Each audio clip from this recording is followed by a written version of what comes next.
Hello बच्चों, कैसे हैं आप लोग। ज्ञान की नगरी काशी से अमित जी का प्रणाम।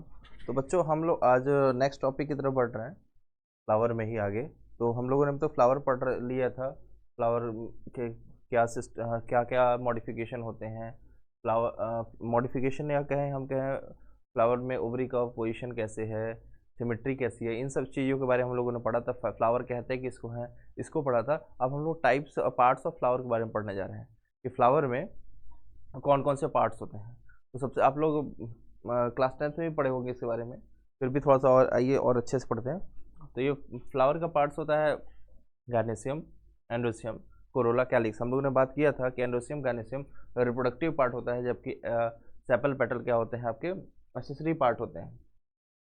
तो आप देखिएगा, सेपल के ग्रुप को कैलिक्स कहते हैं, पेटल ग्रुप को कोरोला कहते हैं, और स्टिग्मा स्टाइल ओवरी को कार्पेल कहते हैं, और ग्रुप ऑफ कार्पल या पिस्टिल को हम लोग क्या कहते हैं, गार्नेसियम कहते हैं।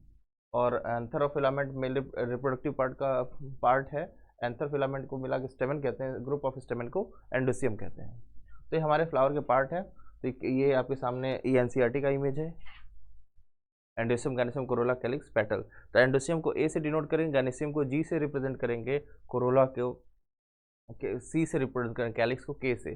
तो ध्यान रखेंगे, के से कैलिक्स, सी फॉर कोरोला होगा, और जी और ए फॉर गार्नेसियम। और सीक्वेंस लिखना होगा तो सबसे पहले फ्लावर में कैलिक्स बनता है। ध्यान रखेंगे, सबसे पहले जब फ्लावर बड बनता है तो ऊपर देखिए ग्रीन कलर की कवरिंग होती है, इसको कैलिक्स बोलते हैं। तो सब लिखने का जो सीक्वेंस होगा के सी ए जी, कैलिक्स, कोरोला, एंडोसियम, गार्नेसियम। यही क्योंकि फ्लोरल फॉर्मूला में यही लिखने का सीक्वेंस होता है, और तो इसी तरह से हम लोग लिखेंगे। तो आपके सामने ये कैलिक्स, कोरोला, एंडोसियम, गार्नेसियम है। तो बात आती है सर कैलिक्स क्या करता है। तो फ्लावर को बड कंडीशन में प्रोटेक्शन प्रोवाइड करने का काम कैलिक्स करता है। और कोरोला का काम क्या है, कोरोला जनरली कलरफुल होता है, तो कलरफुल होने से ये जनरली इंसेक्ट या पॉलिनेटर को अट्रैक्ट करने का काम करता है। और जो इसीलिए जो नाइट ब्लूमिंग फ्लावर होते हैं वो कलरलेस होते हैं या फिर वाइट कलर के होते हैं, जिससे कि अंधेरे में वो दिख सकें और पॉलिनेटर भी उनको दूर से भी उनके पास आ सकें, और हाईली फ्रेगनेंट भी होते हैं। ये हम लोग क्लास 12th में सेक्सुअल रिप्रोडक्शन फ्लावरिंग प्लांट को वहाँ समझेंगे। एंडोसियम क्या होता है, मेल रिप्रोडक्टिव पार्ट। गार्नेसियम क्या है, फीमेल रिप्रोडक्टिव पार्ट।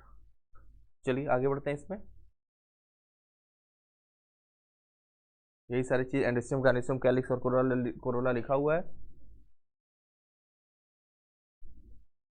ठीक है। कैलिक्स देखिए, ये फ्लावर को बड कंडीशन में प्रोटेक्ट करने का काम कर रहा है।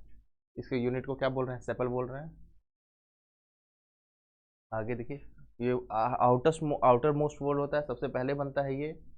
और ये इसका काम क्या होता है, इसका काम क्या होता है, फ्लावर को बड कंडीशन में प्रोटेक्शन प्रोवाइड करना, ठीक है। और जनरली क्या होते हैं, सेपल ग्रीन होते हैं और लीफ लाइक होते हैं, और प्रोटेक्ट करते हैं फ्लावर को बड कंडीशन में। अब ध्यान रखेंगे, यहाँ दो बातें हैं, एक गैमोसेप्लस, एक पॉलीसेप्लस। गैमो मतलब होता है आपका फ्यूज या यूनाइटेड, और पॉली मतलब होता है फ्री। जब आपके सेपल किसी फ्लावर में सारे सेपल फ्यूज हो जाएंगे तो गैमोसेप्लस, और सारे सेपल फ्री रहेंगे तो पॉलीसेप्लस। आपके सामने देखिए, ये दोनों इमेज है, ये गैमोसेप्लस और ये पॉलीसेप्लस। इंपॉर्टेंट है, ध्यान रखेंगे। गैमोसेप्लस में के लिए हम लोग रिप्रेजेंट करते हैं, कैलिक्स को के से रिप्रेजेंट करते हैं। के नीचे ब्रैकेट में होगा तो कोई भी नंबर, जैसे मानता है K4 लिख दिए, K4 लिख दिए तो कैलिक्स 4 है लेकिन फ्यूज नहीं है। लेकिन वही K4 ब्रैकेट में 4 लिख दिए, के नीचे 4 ब्रैकेट में लिख दिए, इसका मतलब चारों क्या है, सेपल फ्यूज है। तो फ्यूज और फ्री के सिंबल भी याद रखेंगे, फ्लोरल फॉर्मूला में आपको काम आने वाला है। आगे बढ़ते हैं हम लोग। आगे देखिएगा, ये पॉलीपेटल्स और गैमोपेटल्स। अब आते हैं हम लोग पेटल्स के लिए। पेटल्स क्या होता है, जिसको कोरोला, जिसके ग्रुप को क्या कहते हैं हम लोग, कोरोला कहते हैं। Inner to the calyx composed of petal. काम क्या होता है, हम लोगों ने बात किया था, ब्राइटली कलर होते हैं और अट्रैक्ट करते हैं इंसेक्ट को, किसके लिए, पॉलिनेशन के लिए। अब पेटल्स जो होते हैं कोरोला में भी, कोरोला भी क्या होता है, भी गैमो मतलब फ्री यूनाइटेड बोले, पॉली मतलब फ्री बोले। जब पेटल्स फ्यूज हो जाए तो गैमो पेटलस, और पेटल्स फ्री हो जाए तो पॉली पेटलस, ठीक है। देखिए जरा, इसमें देखिए गैमो पेटलस है। गैमो मतलब क्या है, जितने पेटल्स है, ये क्या है आपके गैमो पेटल्स इधर है, इसमें सारे पेटल्स क्या है, फ्यूज है। और पॉली पेटल्स मतलब यहाँ से जो जो सारे पेटल्स है वो फ्री है। देखिए इधर फ्लावर, इस फ्लावर को ध्यान से देखिएगा, नीचे देखिए सेपल के तरफ दिखा गया है, ऊपर पेटल। तो ये देखिए पेटल्स, देखिए ये सारे फ्यूज है। जैसे ये फ्लावर देखिए, ये कैलोट्रोपिस है, तो कैलोट्रोपिस में देखिए सारे पेटल्स क्या है, आपस में फ्यूज हैं। तो पेटल्स फ्यूज हैं तो क्या हो गया आपका गैमोपेटलस। ठीक है। और जब पेटल्स फ्री हो जाए, चाइना रोज देखिए, इसमें क्या हो जाए, पेटल्स फ्री हो जाए तो पॉलीपेटलस। और ठीक अभी हम लोग पढ़ के आए हैं पॉलीसेप्लस गैमोसेप्लस। तो सेपल्स, जब सेपल्स हमारे क्या हो जाए, फ्यूज रह जाए तो गैमोसेप्लस, और सेपल्स फ्री फ्री रह जाए तो पॉलीसेप्लस। ध्यान रखेंगे, इमेज को देखें, क्योंकि यहाँ बच्चों को इमेज नहीं बन पाता है, तो थोड़ा ध्यान रखेंगे तो आपको दिमाग में इमेज बना रहेगा। अब देखिए यहाँ शेप ऑफ कैलिक्स और कोरोला बताया जा रहा है। जी, स्पेशली कोरोला का जो होता है वो शेप डिफरेंट फ्लावर में वेरिएबल होता है, बदलता रहता है। तो बदलता रहता है, तो आइए देखते हैं। ठीक है, ट्यूबुलर हो सकता है, बेल शेप होता है, फनल शेप हो सकता है, व्हील शेप हो सकता है। ये डिफरेंट हम लोग पढ़ेंगे। अब आते हैं एस्टिवेशन। फ्लोरल एक्सिस पे सेपल और पेटल के अरेंजमेंट को हम लोग क्या बोलते हैं, एस्टिवेशन। बहुत इंपॉर्टेंट बच्चों, यहाँ से भी लगभग हर साल क्वेश्चन आता है, ध्यान रखेंगे। फ्लोरल एक्सिस पे सेपल और पेटल के अरेंजमेंट को क्या बोलते हैं, एस्टिवेशन। और एस्टिवेशन भी कितने तरह का है, 4 तरह का होता है। ठीक है, एक है ट्विस्टेड, इम्ब्रिकेट, ठीक है, वैक्सिलरी, वॉल्वेट, ये सारे एस्टिवेशन है। तो सबसे पहले ये 4 तरह के एस्टिवेशन है, वॉल्वेट, ट्विस्टेड, इम्ब्रिकेट और वैक्सिलरी। तो हम सबसे पहले हम लोग देखने जा रहे हैं वॉल्वेट को।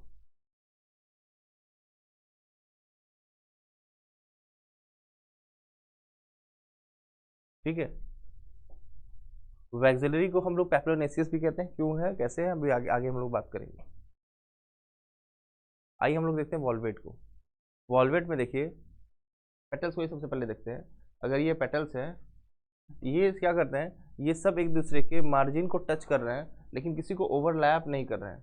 तब देखिए एक दूसरे के मार्जिन को टच कर रहे हैं एक पर्टिकुलर डायरेक्शन में, बट ओवरलैप नहीं कर रहे हैं। तो ये हमारा क्या हो गया, वॉल्वेट एस्टिवेशन। देखिए आपको यहाँ पे इमेज, पेटल्स टच कर रहे हैं एक पर्टिकुलर डायरेक्शन में मार्जिन पे, लेकिन किसी को क्या कर रहे हैं, ओवरलैप नहीं कर रहे हैं। तो इस कंडीशन होगा वॉल्वेट एस्टिवेशन।